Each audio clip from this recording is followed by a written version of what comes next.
Ayushman card ಹೊಂದಿರೋರಿಗಾಗಿ ಈ update.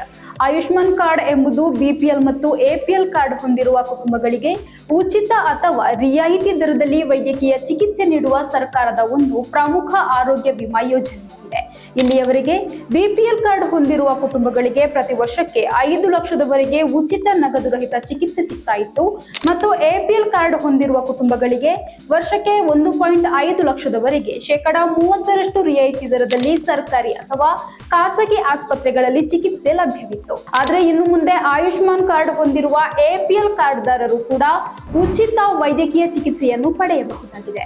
ಅಂದ್ರೆ Ayushman card ನಿಯಮದ ಪ್ರಕಾರ ಅದರ ಕೆಳಗೆ ಯಾವುದೆಲ್ಲ ಚಿಕಿತ್ಸೆ ಬರುತ್ತೆ ಅದೆಲ್ಲನೂ ಫ್ರೀಯಾಗಿ ಪಡ್ಕೋಬಹುದು. ಅದೇ ರೀತಿ ಜನರಲ್ ವಾರ್ಡ್ ಬಳಸಿದ್ರೆ ಮಾತ್ರ ಈ ಆಯುಷ್ಮಾನ್ ಯೋಜನೆ ಫಲಾನುಭವಿಗಳಾಗ್ಬೋದು ಅನ್ನೋ ಯೋಜನೆ ಏನಿತ್ತು ಅದು ಕೂಡ ಇನ್ನೂ ಇರಲ್ಲ. ನೀವು ಖಾಸಗಿ ಆಸ್ಪತ್ರೆಯಲ್ಲಿ ಸ್ಪೆಷಲ್ ವಾರ್ಡ್ ನ ಬಳಸಬಹುದು, ಆದ್ರೆ ಆ ಸ್ಪೆಷಲ್ ವಾರ್ಡ್ ವೆಚ್ಚ ಏನಿರುತ್ತೆ ಅದನ್ನು ನೀವು ಭರಿಸಬೇಕಾಗಿರುತ್ತೆ. ಈ ಯೋಜನೆ ಇನ್ನೇನು ಆರಂಭವಾಗಲಿದೆ, ಇದರ ಬಗ್ಗೆ ಚರ್ಚೆಯೂ ನಡೆದಿದೆ ಎಂಬುದಾಗಿ ಆರೋಗ್ಯ ಸಚಿವ ಯುಟಿ ಖಾದರ್ ಮಾಹಿತಿಯನ್ನು ನೀಡಿದ್ದಾರೆ.